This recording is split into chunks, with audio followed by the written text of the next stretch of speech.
Hello there, viewer. I'm Paul, and today I'm going to demonstrate how to build a computer for you. Now, the first thing you're going to need is a motherboard. This connects all your components together and controls it all in a manner that makes it run. And the second part you're going to need is a case. This holds everything, and through the magic of television, we're going to put said motherboard into a case.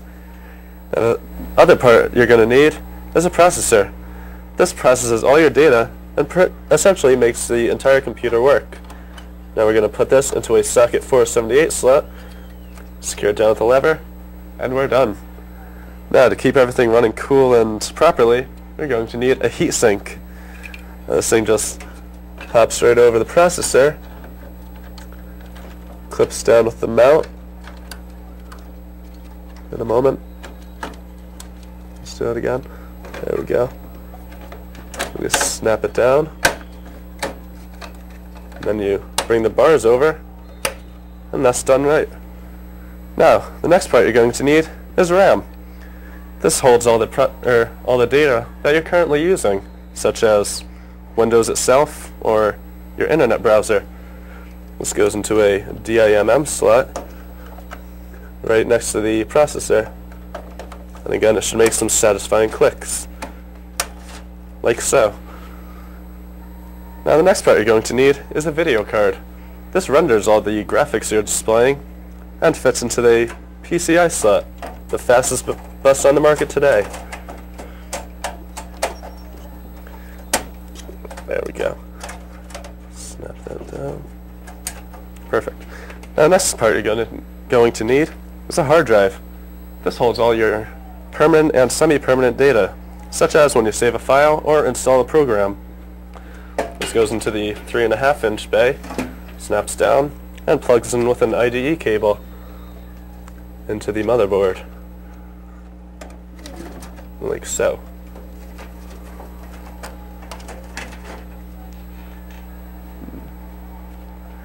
And the next component you're going to need is an optical drive.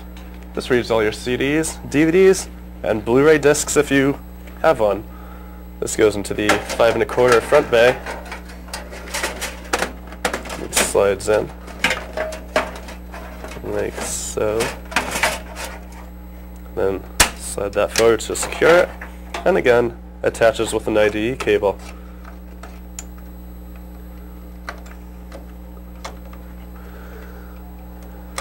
Doing it backwards.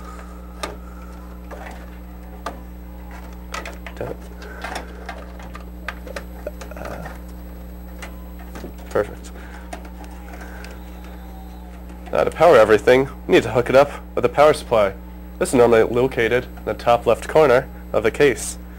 Now there are several different connectors, and this may surprise some people, or maybe even confuse them or make them angry. But don't fear, because all of them only fit in one place. Now the first thing you need is a 4-pin processor power cable. I just call it cable, and that's on newer motherboards to supply extra power to the processors. Next part you're going to need is the 20-pin ATX cable, which is normally on the right side of most motherboards. Next part you're going to need is the 4-pin Molex cable. This thing just powers the optical drive and another one for the hard drive. Now we're done with the power supply. The next part we're going to need is the front panel of the case. This covers all the components, and most new ones have a fan built in. This is one of the larger fans, but the way I always put it is, size is everything. Next, now you just slide that on, and there you have it. One successfully installed computer. Make sure you're always properly grounded with a grounding cable, or else always make sure you're touching the power supply. That's all there is to know. I'm Paul. Here's a computer, and have a nice day.